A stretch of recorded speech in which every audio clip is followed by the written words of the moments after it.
विषय है डोगरों के जो कुल देवता हैं। ये भूमि जो है जम्मू, ये नागों की भूमि है।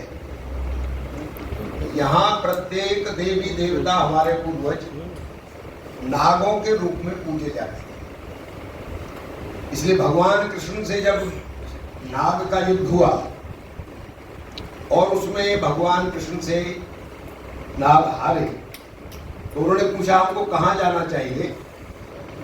तो भगवान कृष्ण ने कहा कि तुम उस क्षेत्र में जाओ, वो नाग क्षेत्र है। इसलिए यहाँ चाहे बाबा कैलकनाथ हो, चाहे राजा मांडलिक हो, चाहे बाबा कालीवीर हो, चाहे बाबा सुरगल हो, सभी नाग के रूप में पूजे जाते हैं। इसलिए ये डोगराओं के जो देवता है, कुल देवता है, ये सब नाग के रूप में पूजे जाते हैं। और इसलिए सारे जम्मू में, प्रोविंस में लगभग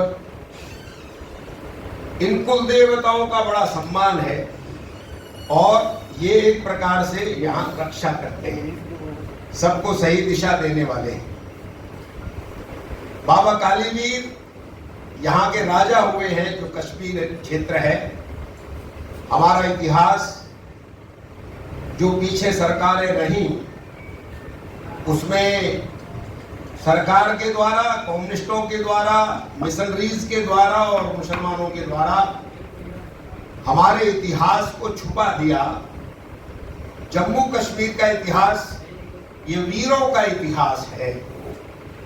यहाँ पर एक समय में ललितादित्य मुक्तापीठ, जो अनंतनाग में राजा थे, जिन्होंने मट्टन का मंदिर भी बनवाया था, उनकी राजधानी केरल के पहाड़ों तक थी, राज्य की सीमाएं, और उधर नागालैंड की सीमा तक थी। ऐसे प्रतापी राजा यहाँ हुए हैं।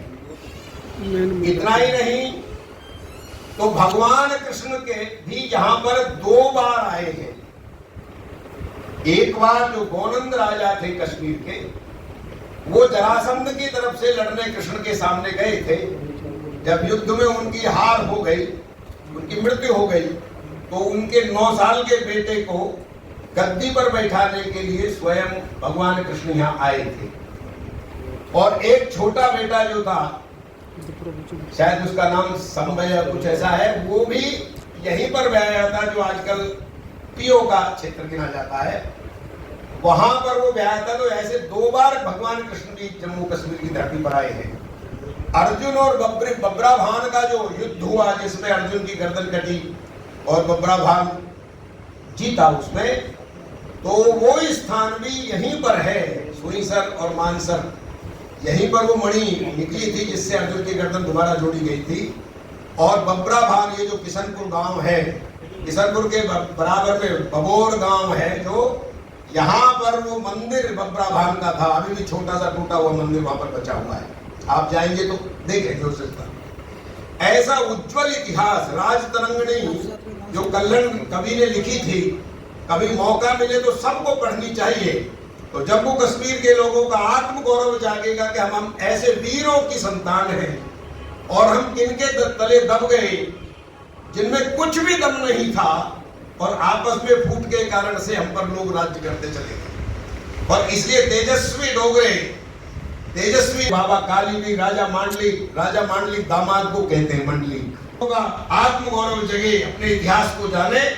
ऐसा बाबा कालीवीर और राजा मांडलिक, बाबा सिद्ध गौरैया और सुकराला माता, इन सब के चित्र बना करके, मंदिर बना करके इस संदेश यात्रा को गांव-गांव में घुमा रहे हैं, घुमाएंगे।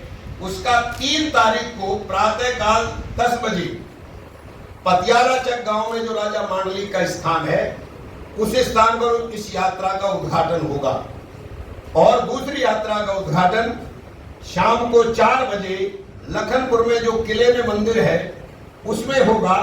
ये दोनों यात्राएं 2 महीने तक चलेगी, गांव-गांव में अलग जगाने का काम करेंगी और हिंदुओं का जागरण, ताकि हिंदुओं पर जो कोई धर्मांतरण करके उनको ईसाई बनाने का प्रयास कर रहा है, कोई लव जिहाद कर रहा है, इन सब बातों की जानकारी हिंदू समाज को जब पता पड़ेगी तो समाज का धर्म जागेगा और वो अपनी रक्षा करने के लिए जागृत होकर के अपने समाज को बचाने का काम करेगा। इसलिए आज की कॉन्फ्रेंस जिसमें ये दोनों यात्राओं का उद्घाटन होगा, इसकी जानकारी के लिए आज की कॉन्फ्रेंस की गई है। ये बात हम गांव-गांव में बताने वाले हैं।